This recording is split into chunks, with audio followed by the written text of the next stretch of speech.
Ciao e benvenuti ai miei amici. Noi stiamo facendo questo live stream sulla Roma in match day 28. 28. No, I'm just kidding. They're speaking English. But I've been thinking, like, why don't I just try to do some videos in Italian? I didn't grow up speaking Italian. I put that out there. But it's my second language. I've been speaking it for like 13 years at this point. I'm like, just go try it. Like, if someone makes fun of you, whatever. But I don't want it to be taken the wrong way either. Like, trying to appropriate or whatnot. A lot of times people don't even realize that my background is Italian either, which is kind of funny because my first name is English and my last name is French. But yes, I'm ethnically Barese, partially. Anyway, it was a loaded weekend. Jeez. I think Sassuolo put up some big numbers, and Venezia just got crushed, man. Like, I've spoken, and it's probably not the first time I'm going to mention his name today, with Francesco Calcio about this before, and like, Venezia, they're interesting in the sense that they have really cool kits. I think all of us would kill to go to that stadium, and it would be friggin' awesome. Like, you could be there with the sailboats in the back and the sounds of the waves just crashing against the stadium. Like, how cool would that be? You take the little traghetto to the stadium. But forget about that and the cool kits for a second. Like, let's talk just, I think, about the players that they put together. And to me, like, the symbolicness that Nani holds to me is crazy. You have this player who's at the end of his career, and like, he hasn't done much for a while now. He played with Lazio in Serie A. Of course, I say Serie A as if like Lazio's been in B. But he hasn't done much in like the past decade of his career, I think, at this point. Like, even like as for Lazio, he wasn't that good. You bring in this guy, and to me, like, that point in symbolizing of just a mash of players that have come together, but really like aren't great Serie A players. They're not even mid-level players, a lot of them. I like Okereke, Busio, but he's really young. Like, Busio is going to keep growing and getting better. He's not someone that you introduce to be a starter, I don't think, at all. And now Venezia are, on the bottom looking up, and it's going to be a long road for them. Genoa, on top of that, have been pitiful. I mean, like, with Blessing, he's got 6 ties in a row, 6 draws, his first 6 games, so he hasn't lost. But the way that this team is made, they just don't have firepower. And I think he's a decent manager. He comes from the Red Bull system. Those guys aren't messing around. It's a very good school there that they have, where they establish these philosophies and these managers, and they bring them across whichever team they go. And they're well drilled. Hopefully the idea is to make a well-oiled machine based upon those ideas. So I'm not hopeful for either of those teams. I wish Salernitana would be staying up. I like what they've done. On the other hand, they bring in Ribéry, who's been killing it. He does his part. And they brought in Diego Perotti. Very cool. There's a bunch of other players off the top of my head. I wasn't thinking of speaking about Salernitana, but also Fazio, of course. They've got a cool mix of like veterans, not just guys from all over the world. So I think if they had this team going from match day 1 up until now, I could see them being in like 15th, 14th, maybe even like 13th place at this point. But then we look at some other games. Juventus grinds out a win. It was a pretty boring match, if you ask me, against Spezia. Spezia had the chance to win a couple times, or at least, to get a goal. Daniele Verde has been their focal point. He's doing a really good job, in my opinion. Verde, he always looks to get the ball. He creates. He's still only 25 years old. He's a little guy. And with that, he's got a low center of gravity. He's hard to track, hard to take on in a 1v1. I'll be interested to see his 1v1. Maybe not as good as or as prolific as someone like Berardi or Caprari, who are having sensational seasons. But nevertheless, he's very difficult to mark. Once he gets on the ball, he puts in those swinging crosses from the outside. And it's just really good. I wish, I've really been trying to make this show a little bit, this YouTube, a little bit more Serie A friendly and not just Roma. But he is a player who I wouldn't mind to have back in Rome. And everybody knows that. That's where, he's from that Primavera. He gets his start under Rudy Garcia. He looks really good. And then all of a sudden, it's like, wait, why was he sold? And now we live with that, as well as Caprari. So, moving on. Inter gets a win, a big smashing win on Friday.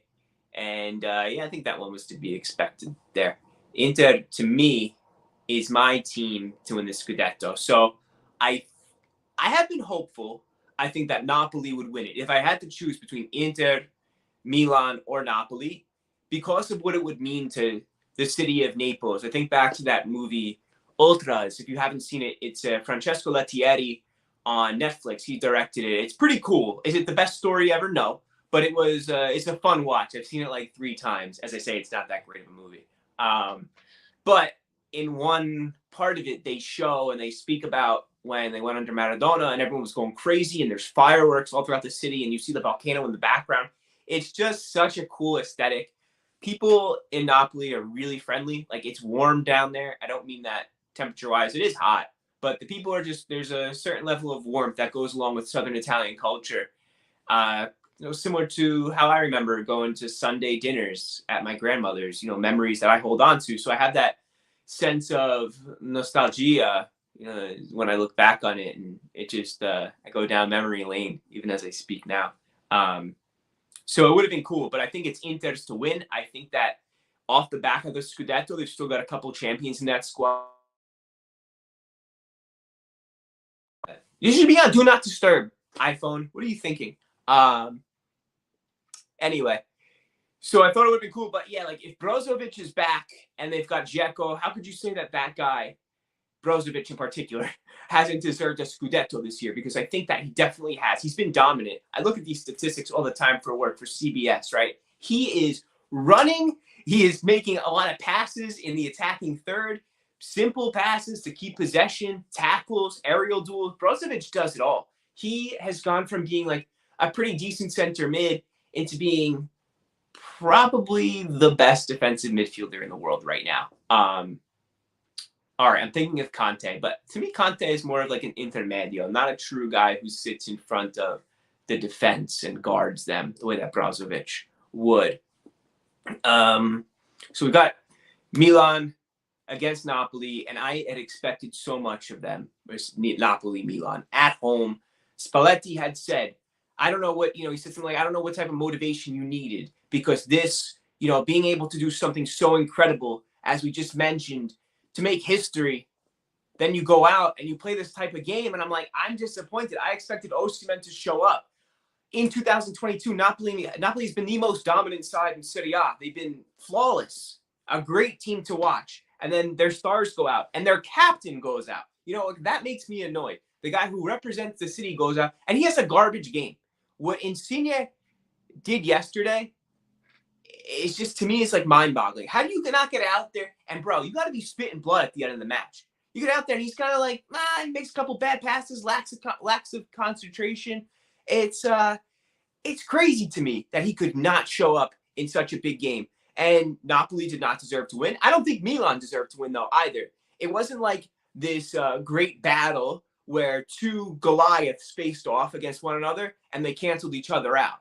It was not like that at all. It was quite the opposite, where I thought both teams played mediocre. I had expected so much more from also Leao and Teo Hernandez on the left flank. Not really much. To credit Napoli, I thought they should have been given a penalty kick. I have no idea why that was not checked by VAR. KPC TV says, yo, thank you for that. I really appreciate that. Also, a pretty cool symbol, avatar you got that. Looks like your church or something there. So very cool. I appreciate the support. To me, Inter hasn't been great, but they're the team that's doing enough. And I spoke with my best friend today. He's a massive Inter fan.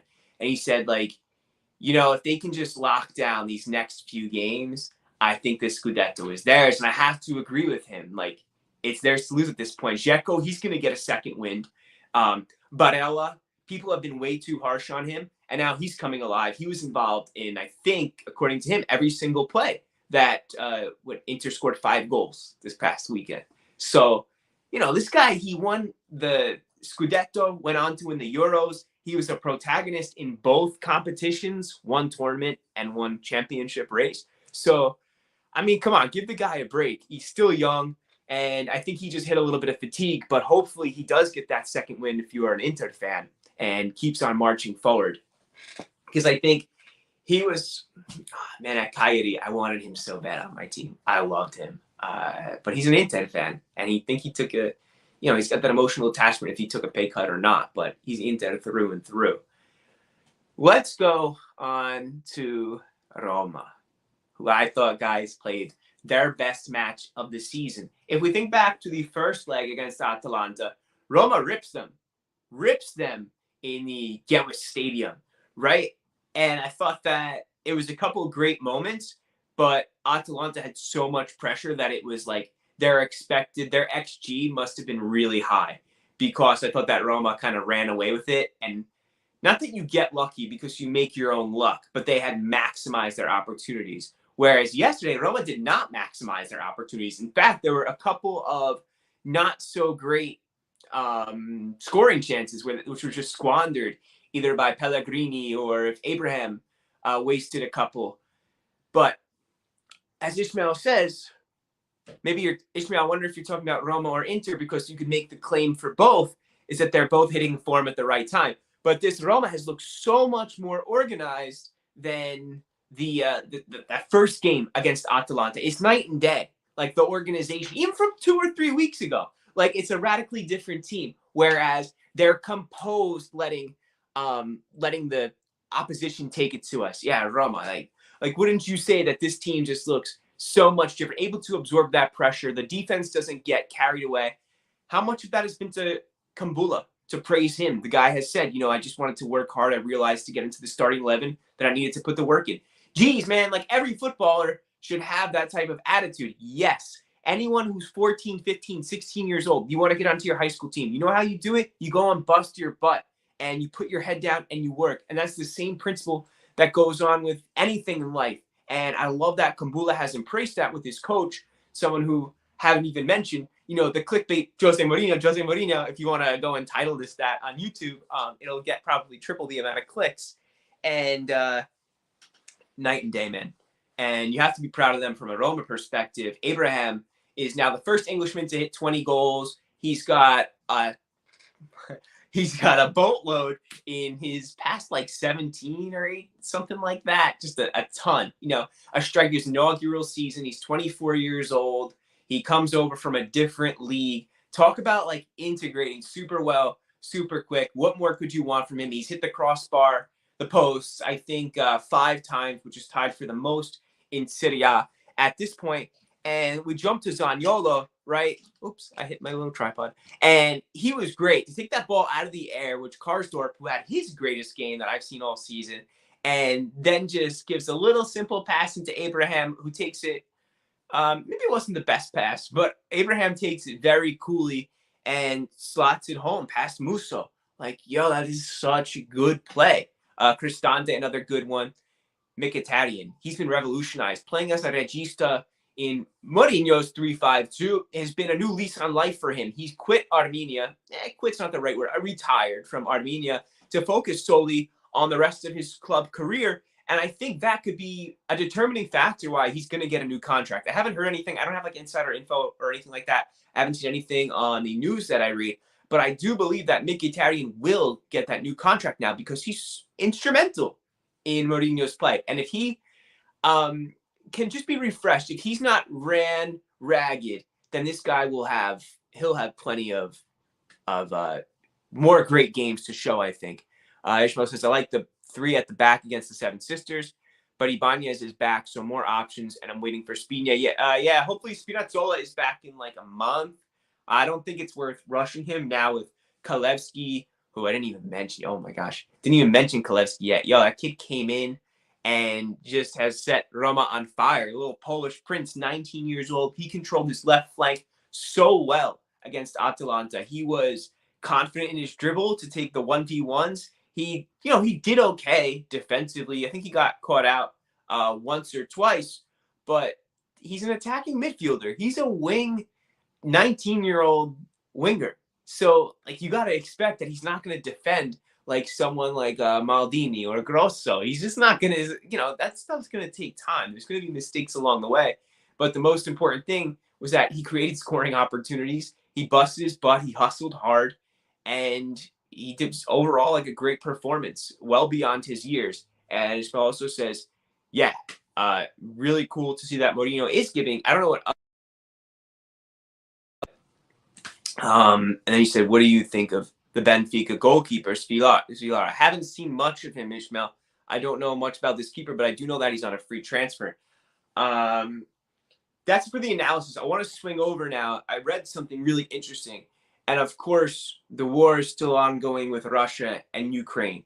And it's beyond sad because people are being killed. I'm a history teacher and I teach in college too. This is so much a part of my life, almost as much as football is.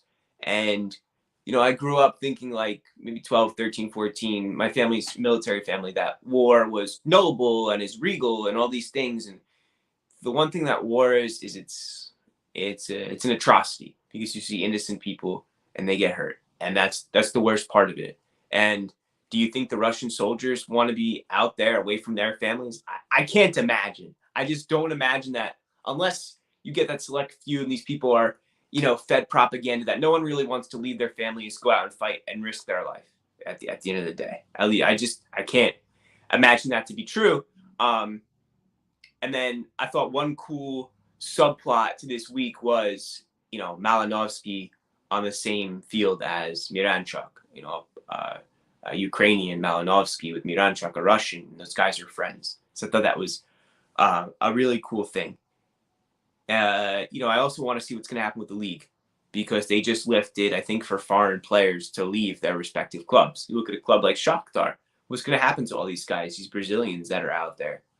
Very interesting to how this is also not just, you don't want to take away from the idea and start to talk about football, but to distract from, like this humanitarian crisis for a second. Well, what happens with these players? It's also their livelihood as well. It's their job. So it'll be interesting to see, I think, within the next week what happens.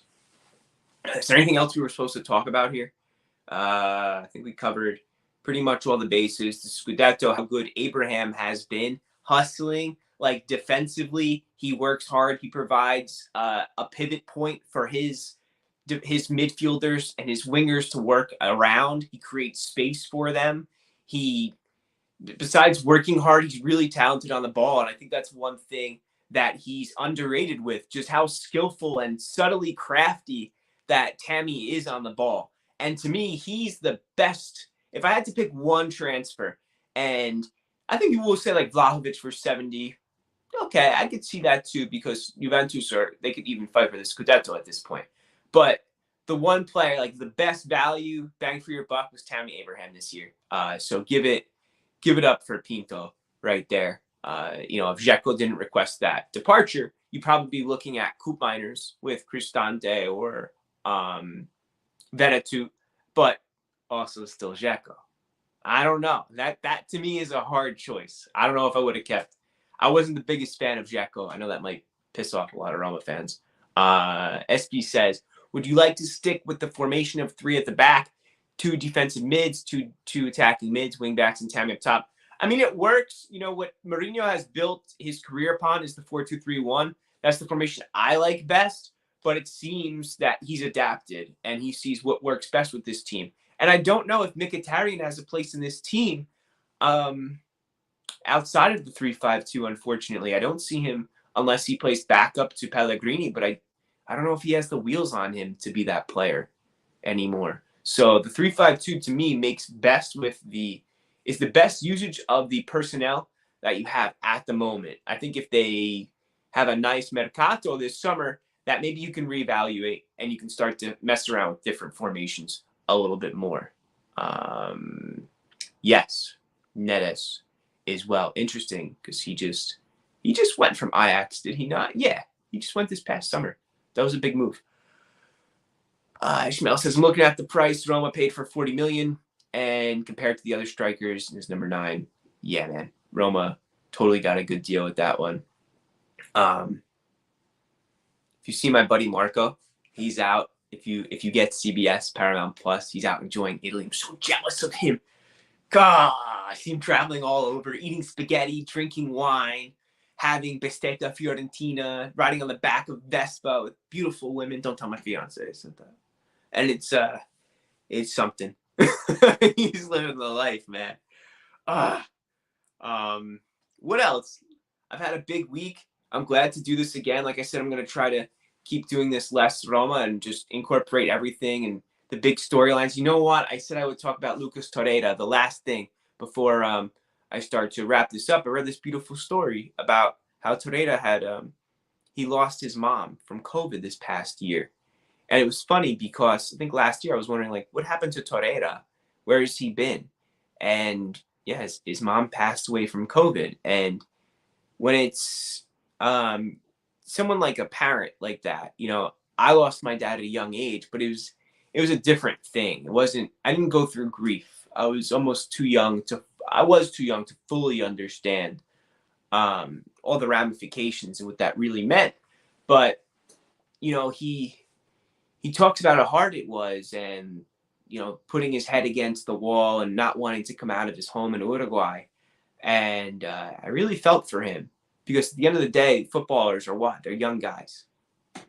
They're people in their 20s learning how to live and how to manage their lives. And this tragedy happens to a young player, and his mother was, you know, super important to him. So I'm really glad to see that he's in Fiorentina with a bunch of other South Americans and also Odriozola from Spain.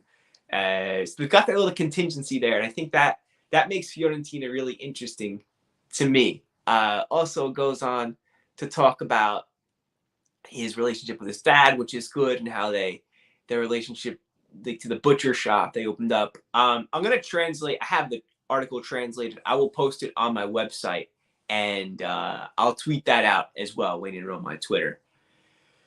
So that was cool. I do think the top 4 is possible. I absolutely do. There's still hope. I don't know if it will be from Juventus though. That to me is a mystery. I don't know if that's the team which will be overtaken. I could almost see like another team have a big slip up. Do you see improvement in Mourinho's Roma? Do you believe in the new project? I do. You know, it reminds me of Capello's first season. If you know, I was like 10 or 11, but I look back at these comments where fans on forums, when forums were just starting out, called for Capello's head. Next season, he went on to win the Scudetto. So I don't think Mourinho's tactics are outdated or whatever that means, because counterattacking football with 2 zone playing defensive midfielders and a team that hits you quick and deadly, that never goes out of style. That is such a nonsense theory that you just see. And when you ask them, what do you mean by that? What do you mean outdated tactic? The chances are they have no idea how to explain it to you. So I do think that next year they'll be even better. You get that D mid in there, man. Someone like Sabitzer, Bayern Munich, Coop Miners, you know. But there's good scouting. That's what good scouting will get you. Somebody, a diamond in the rough, and be able to find these players who are out there. All right, I'm going to end it there. Unless anyone has any more questions. Life's been cool for me. Last week, I got out to go skiing. I had a pretty crazy week, and New Jersey's funny. We don't have big mountains. If you speak to anybody in like northern Italy and you're like, yeah, we went skiing, they would imagine like a big alpine mountain. Nah, it's New Jersey. Let's get this straight. It's like, I don't even know if it's 1,000 feet up, but what makes it crazy is we only go at night, my buddy and I, and it's dark out, obviously. And the last time we went, there wasn't even the moonlight. So sometimes you get like this residual light off of the sky. But because it was so hazy and rained a little bit, it was super fast in the dark with these old lights from like, honestly, maybe even the 1970s or definitely like the earliest, the 80s. And they're orange. If you look up Mountain Creek in New Jersey, night skiing, it's ridiculous. I cannot believe it's still legal, but we have so much fun. Pop your headphones in. And you know, my friend and I, we just love going like as fast as we can. It's a true rush. I put out like a tweet today about, you know, things you could do to manage stress, like exercising and yoga and things to like unwind, really, you know, breathing techniques. And I wish I could. I gotta get back to yoga because like my exercises end up being like, let's go, you know, like full energy. Let's go run as fast as we can, or ski, or lift something, or go boxing, Muay Thai. I've got to like, you know, find that middle ground between, do like the hyped up exercises, but also do like a little bit of meditation and the yoga, you know, the East Asian philosophies there, and just chill out a little bit. Well, I guess Muay Thai is Southeast Asia, so something to be said there. Anyway, I'm not in the studio this weekend. I don't think we're having any shows for CBS. Champions League is tomorrow. That one's going to be cool. I do want to see Inter play Liverpool. I think that'll be a pretty cool match. What else? Got my body shirt. I've got my dead rosemary. Don't give me any of your plants if you want them to stay alive. Big mistake. So this one's not looking so good. I'm working on this studio. I'm waiting until my brother-in-law comes over and paints this. We're giving him something in exchange for it. But it's going to look pretty cool, I think. I want it to be a little bit more, pro status, like maybe dead rosemary plants on like a shelf over here and some more, like a book and a little bit more pro status, pro level. Let's make this a really cool thing. Spread the word too. If you know someone who likes Serie A, let them know that I'm doing this. I have a little bit more time. I'm going to keep on with it. I'm not going anywhere. I'm not going to tell you to like or subscribe. You make those choices. You're an adult. Have fun with it. If you like me, subscribe. But I'm not going to tell you what to do. Ishmael, last word. Yeah, we got here. Wayne, you must watch Jose Netflix. He explains tactics. Yo, I'm going to do that right now. Actually, I got to go make salmon. And tonight, I'll watch it. I got to make some salmon on the grill with some potatoes and asparagus. But, guys, thank you so much. Talk to you soon. Be back next week.